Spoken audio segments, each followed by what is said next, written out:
Coming to you from the penthouse apartment of my ivory tower high atop Mount Badass, nestled amid the majestic Sapphire Mountains, this is World Bigfoot Radio! And you're very welcome. Welcome back to the second season, first episode, making this episode 9. This is your host, Duke, and I am here to bring you Bigfoot reports from around the world. Today we have Jack Tessier from all the way on the opposite side of the planet, way over in Australia, to tell us about the cryptids and other weird Yowie type critters that are down under. And so thanks for bearing with me. We got a lot of good guests lined up for this year, and I'd like to start out the first episode this year, which would be episode number 9.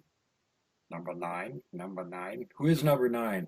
Number 9 is the founder of A.C.R.O, the Australian Cryptid Research Organization, and has already had his own cryptid conference down there in Australia. And he is a young cryptid researcher named Jack Tessier. I'm sure we're going to be hearing a lot from him in the near future. He's not only interested in the Yowies, but all the other cryptids down there, and including things that we wouldn't consider a cryptid, Black Panthers, which are not indigenous to Australia, and yet somehow there's some of them down there, which is, from my point of view, pretty damn alarming. We got mountain lions around here, and I know what those things are like. And we just had the local game services go out and put down 6 of them because they're getting too close to town. Too used to humans. One of them actually jumped a fence and took a swipe at a kid a few days ago. So could be quite the concern. But anyway, I'd like to, without further ado, welcome on Jack. How you doing, Jack? I'm good. How are you? I'm doing great, buddy. cross my fingers and hoping the system doesn't crash here and we can actually get an entire recording done. I just had my tech guy down here for about 20 minutes fighting with a computer while Jack was patiently waiting in his poison spider infested shed for us to get our act together. And gishing spiders, I guess, is what you were doing. Yeah. So Jack, now you're one of those people that got interested in this just from like the general media. It wasn't any sort of thing that happened to you really that got you involved in it. And you've had actually what you think are a couple of close brushes with the Yowie down there. You want to tell us about those? Well, yes. I first got involved back in 2000 2014. Yes, 2014. And I got interested from a documentary on the Himalayan Yeti. And then we have the Australian Yowie here, so I got quite interested.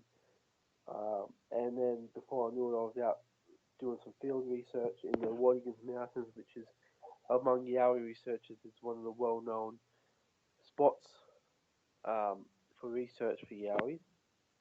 And there's been a lot of expeditions taking place there over many years, and so that's where I mainly conduct my research.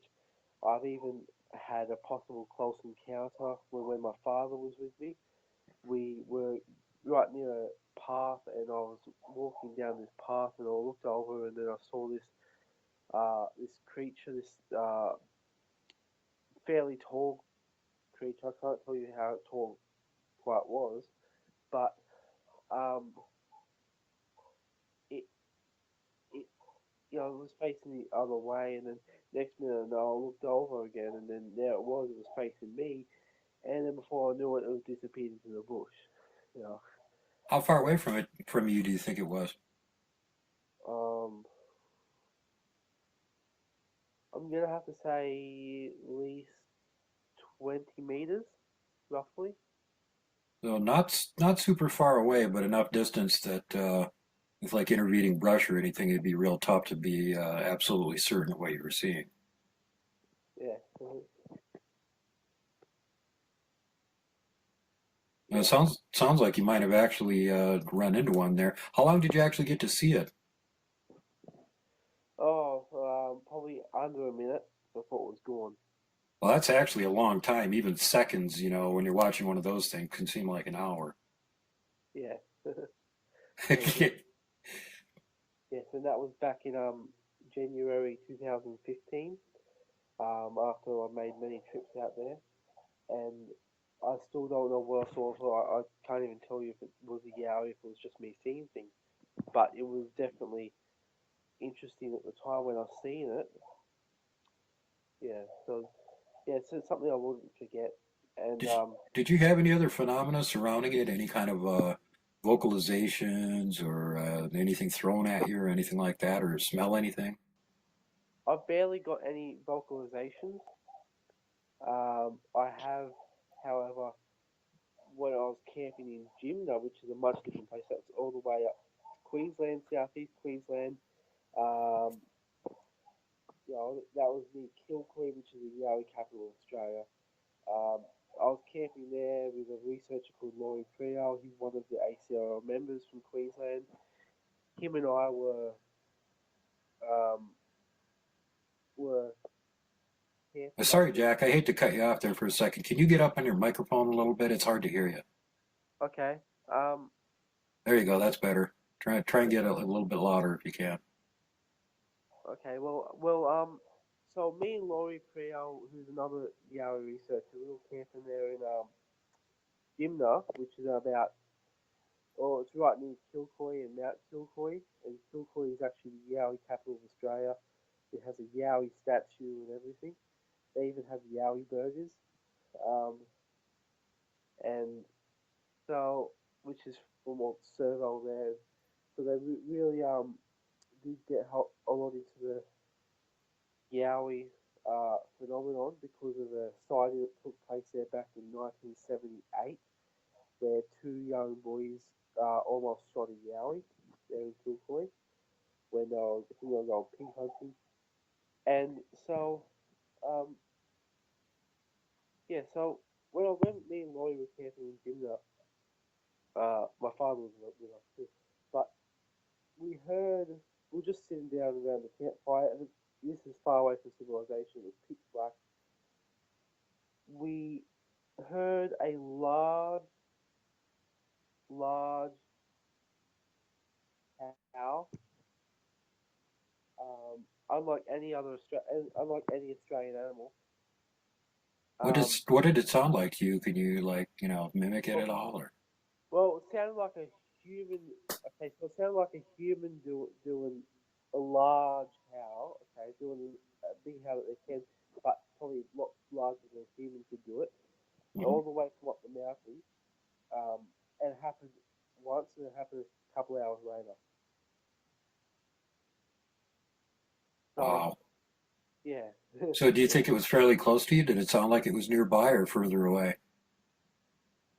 Um, it, it was further away. But that when I was going to sleep that night, I um I was it was about 3 or 4 in the morning, and it was pitch black. I had no torches near me in my tent, and then all of a sudden I started hearing uh, there was wood knocks right next to my tent. Oh, geez. Wood knocks, um, something very odd sound. Yeah. Not a lot of Uh, native Australian animals making wood knocks. no, but yeah, yeah. So I couldn't find my way out because it was that pitch black, and so yeah, it was definitely an experience I won't forget, and hopefully in the future I can go to Jimna. Hmm. Yeah, yeah, yeah. So that was one of probably my most memorable experiences that happened back in August 2015. Nice. So Where do you yeah, think in Australia, you should be able to answer this question? What area has probably, um, let me couch this a little bit. I know that it tends that people that have sightings of the Yowie and whatnot seem to have it showing more aggressive behavior than Bigfoot in general in the States does. What do you think is like the top area in Australia for the really aggressive sightings to these guys? well, as far as the aggressive sightings, um, well, they take place um, more around the Pilliga Scrub area. Okay. Can you get up on your mic a little bit more? I'm Yeah, sorry to keep saying that to you, but man, your no, voice is not loud enough. I'm watching you on the sound meter. You need to get louder. that's right. Well, the most aggressive sightings for Yowies in Australia take place in the Pilliga Scrub, which is about 5.5 hours inland from me.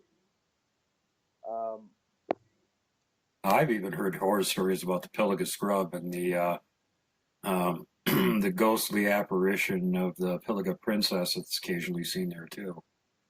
oh yeah, yes. The Pilliga Princess, that has been reported there.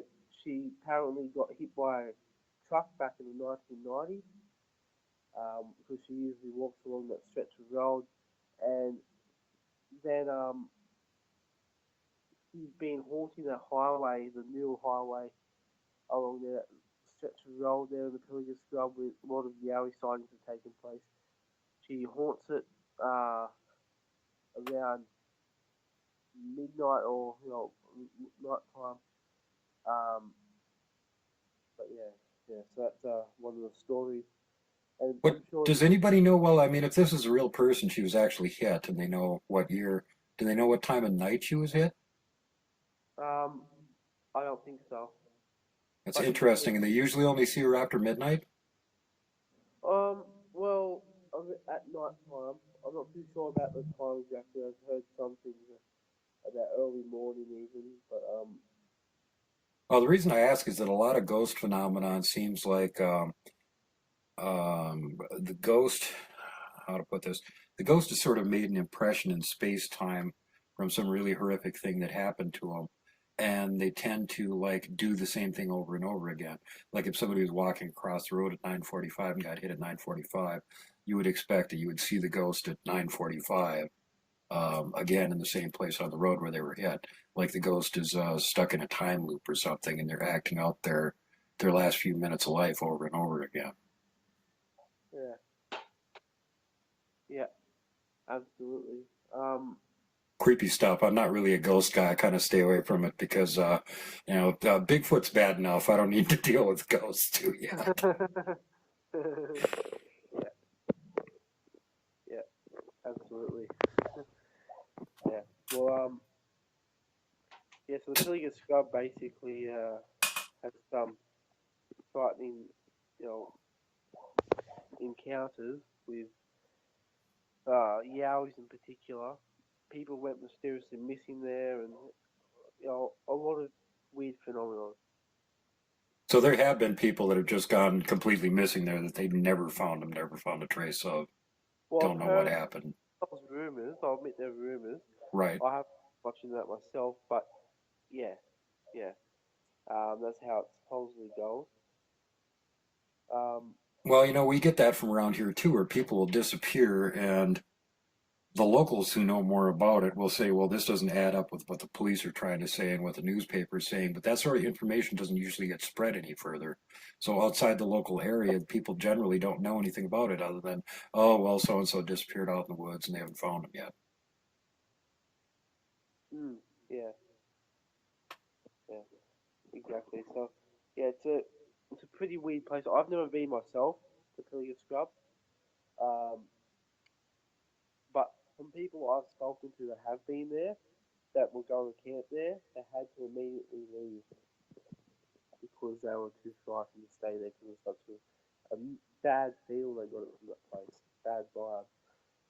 Um, but yeah, And that's interesting. I've heard that in other reports on the Pilliga that even the Yowie researchers and stuff down there don't really want to go to that place because it's just got such a scary reputation.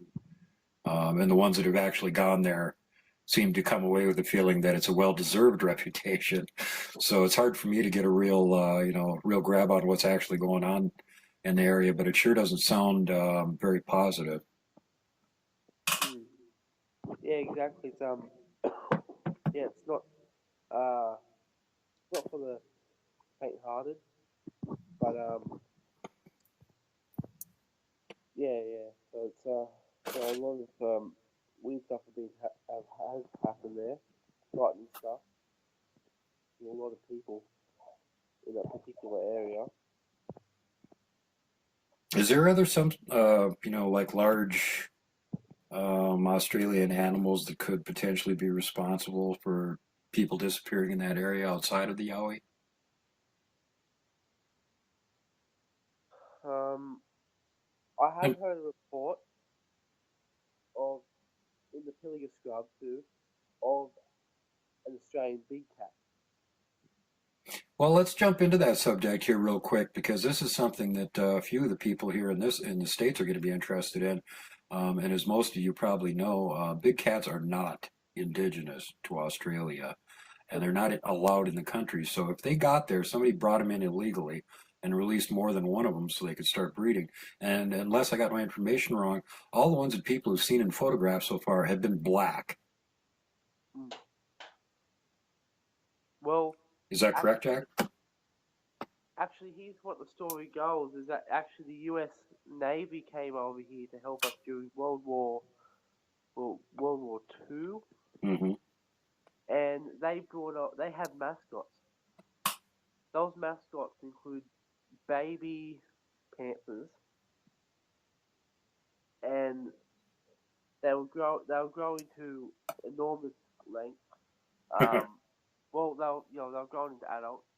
Yeah. They'd rather shoot them or release them into the wild. So they released them into northern Queensland. So Is that actually fairly well documented so you can, pretty it, much be sure that's where they came from? it's been fairly well documented to a point, yes, where a lot of people are confident about it, but there was surprisingly still a fair bit of skeptics in the subject that panthers are roaming in the Australian bush. Wow. Having seen a couple of the pictures that you've shown me and the cast of the tracks, I don't think there's much room for doubt at this point. Yeah, yeah. Yeah. And that's again, if those things are wandering around the Pilliga, if you've got Black Panthers out there, A, the locals are not going to expect that there's anything like that out there. And B, even if you know they're out there and you're used to dealing with them, these things are incredibly sneaky animals.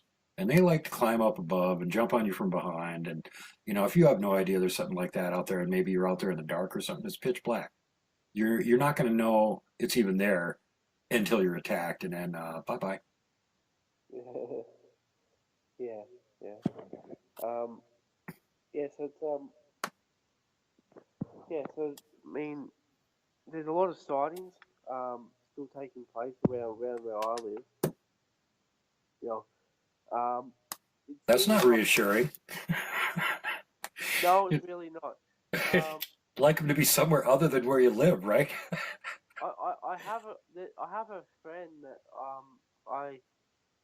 uh I used to go to primary school with, and he lives just up the road from me still. And I've known him for many years, even before I got involved in this field.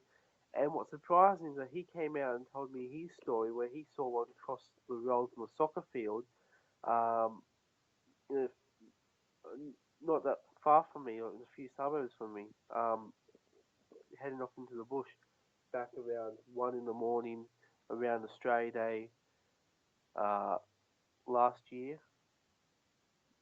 How far away was he from it? I was driving. He had his headlights on. It was um, I don't think it was that far, but it just ran across the road. Oh, fair distance. He never hit it. It was fast enough to get out of the way, and it went back into the bush. And that bush is so the Barnsley where it is. This creature ran. This creature could have ran back into the bush and through the Mount Sugarloaf, which is right there, which is a fairly large mountain which connects to the Wadigans. Oh my God, yeah.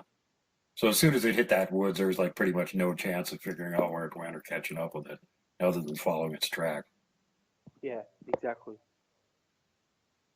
Wow, that's really creepy, and we get a lot of that over here with the Bigfoot sightings too, where people will see them right on the edge of big wilderness areas and stuff, and that's the thing heads back into the woods, and it's usually heading back toward that big wilderness area. Well, it's kind of obvious at that point where it might actually be living. But it doesn't help you if you've got 100,000 acres there or something. Good luck finding it at that point. Does the Wadigans have a fairly? I know from what I've seen, there's a lot of Yowie encounters that come out of there. Have you had any aggressive encounters from that area? Um, from the Wadigans, you talking? Yeah. Um, well, funny you say that because I have documented two reports, particular, um, from the Wadigans Pines, which have been sent directly to me, um, and both of those reports they aren't, they aren't around the same time. One was this year, one was last year, um, but they were both of the times they were sent to me within a days of it actually happening.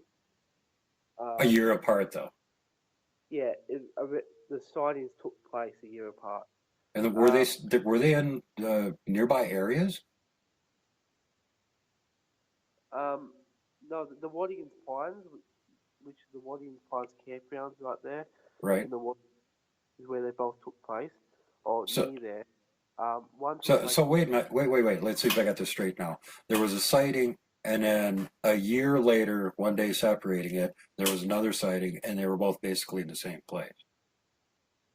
Well, one was near there, and the other one was in the Pines campground. Right. Well, I mean, it almost sounds to me like they've got a route that they're following, that they're migrating, and that just happens to be where they are that time of the year. Mhm. Well, well, Tells you the, you should go there and camp again that time of the year, Jack. well, yes, Bring your camera. I'm planning to probably next weekend. Um, so the first one took place in May last year, and it was um, it was so there was two campers. they were camping there. They were walking through the day, doing a bit of bushwalking, and then they started getting eerie feelings. There's something moving around in the bushes near them. So that next night, they were still, thinking about what happened earlier. It was about 10:30 at night. They just had dinner, had a campfire. They put the campfire out. They're getting ready for bed. One was laying down in his tent. The other one was in his tent. But they had, of course, two separate tents. But then they started to hear what they thought was possum. Um, and possums, they make some weird noises themselves. Um, and then this creature actually came up to one of the tents, the tent of the guy that was laying down, and grabbed the tent by the cord apparently, and dragged it halfway across the campground. My Now this God. now this guy in the tent when he was laying down was, we're talking, there was like a fridge in there was a queen size mattress, all that sort of stuff. He was yelling out and screaming apparently, and then his friend heard him. His friend who was in the other tent got his torch and flashed on this creature, then seen it was a Yowie, and the Yowie ran off. Wow. Did he get, well, he must have gotten a fairly good look at it, though. Did he have any description of the face or anything, or how big it was? Um, he just said it was a Yowie. Um, simple as that, typical how people describe them. It ran down an incline and it had disappeared. Hmm. Now, next sighting took place only the other week, where this guy was camping and it was it was raining, and it's been raining and storming here for a while now, constant. But now the weather's coming out. Um, but and now it's not the end of our summer too.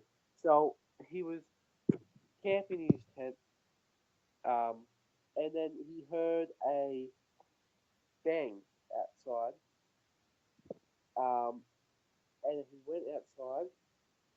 He saw this yowie or giant monkey man or whatever, and that had landed from a well, he believes from a tree, onto his four-wheel drive, leaving a dent in there, and then ran off. He then What part of the truck did it land on? the four-wheel drive, it landed on the roof. He believes because it left a dent in there. Um, Well, it couldn't have been too gigantic of a Yowie then, or it would have just crushed the cab. How big was it? oh, he said roughly around 5'6". Okay, so maybe a juvenile then. You guys, how big do your Yowies get? You collected a Well, bunch of reports. well, reports say roughly around 8.5. Okay, so that's Uh, about the size, that we get generally in but reports from here. some people believe it's different. Believe up to 10 to 12 foot. Some people, but so yeah, he then tried to contact the forestry rangers, who did not want to hear about it. They did not care about it. You know. Um. Oh my God, how many times have we heard that, right? Yeah. So yeah, that's basically the two stories from around that area that I've been well documenting, or well, I've well documented all my reports, but these ones in particular because of how close they are and because they're directed towards me, and are only weeks from, and only about within a few, under a week or a few days from when the reports actually happened, and they're both in the same place. Wow. So yeah, it sounds like you got a hot spot over there you can go investigate. Yes, yes, exactly. The Waddington Pines. Creepy. Do you guys have any documented missing person cases from over there in the Wadigans that you personally think might Oh, be? yes, there have been too many. Um, Now, I've heard from people I know that they know someone, a friend of theirs, who their grandsons or nephews have been missing in the Wadigans. Um, Not to mention that, but people have also, died there and all that sort of stuff. So the Wadigans also, do keep in mind, is that we can't link these missing persons and mysterious deaths to Yowies, because the Wadigans is actually really dense, Hmm. and it can be really dense, especially at night time. it becomes very eerie at night time and that. But basically, it could easily just be they got lost, Right. they couldn't find their way, or they died because they couldn't survive. Yeah, You bit know, by a snake or a spider or something that killed them. pardon? Bitten by a snake or a spider, you got plenty of poisonous stuff down there. Well, that could also be an explanation. But since I've been in the waters, I've never found a single snake nor any sign of a snake. However, I have found a few spiders, which are way more common down here than snakes. Which I'm looking around now in my shed, I can obviously tell that. But yeah, so yeah, we've got many wildlife there too that can easily, you know, support something like a yowie. We've got a large number of quolls, uh, which a lot of species of quolls are going endangered. Well, they're pretty much endangered, but we What also does one of those look like, just for somebody from another part of the world that doesn't is well, unacquainted with the animal? a quoll is similar to a. It looks similar to a Tassie devil. You've got all different species of quolls that all look different color patterns, all that sort of stuff. But you know what a Tassie devil looks like, a Tasmanian devil. But Yep. they are similar to, like, I guess you'd say, a possum where they climb trees. Um, yeah, yeah. So, So is it like bigger than a possum then, or about the same size, or? oh, I'd have to say roughly around the same size. Okay. Uh, might even be a bit smaller, but depends, I guess. But yeah. So there's also lots of wallabies, kangaroos, koalas, echidnas, platypi, frogs, rabbits. They're just the animals I've noticed. Also, plenty of spiders there. Eh, Uh, well, it sounds like there's enough fairly good sized animals there that they'd have enough of a meat source if they're interested in eating that. Now, what do the natives down there say about that? The Aborigines, do they claim the Yowie is a meat eater, an omnivore, a vegetarian? What do they say? um, it's believed by many that this is not exactly native, but the from what I've dug up as far as native reports or from tribal, basically from tribal stories, is a more spiritual aspect to them, Right. not exactly explaining their food source, but from people down here, it's believed that they might also feed on witchery grubs, um, which uh, which actually the indigenous people used to feed on. It's a so basically witchery grubs are, sort of grubs in the middle of the bush, or they're in trees and that. And I found in a few certain areas some weird, like something had ripped bark off a tree and is searching for witchery grubs and been digging in trying to find witchery grubs, that sort of thing. We've got reports of that same sort of thing over here with the Bigfoot. In fact, there's the fairly notorious skunk ape footage from down there in Florida, where there's one sitting sort of on the edge of a swamp, tearing the bark off of a tree, and that might have been what it was doing. Was looking for grubs to eat, and bears will do that too. Yeah, yeah, yeah, exactly. Um, it's also believed that they could eat apples. Um, so I've put that to the test before, and I left our trail camera for about 5 days with about 7 slices of apple out in front of the trail camera. When I came back, the trail after 5 days, the trail camera was gone, and the apples were all across the road, scattered all across the road, and there was crunch marks in two of the apple slices and a bite mark in one. Weird. No, the trail camera was gone. Yeah, You, it'd be nice to have GPS tracker on some of those things just to find out where they disappear to all the time. yeah, yeah, absolutely.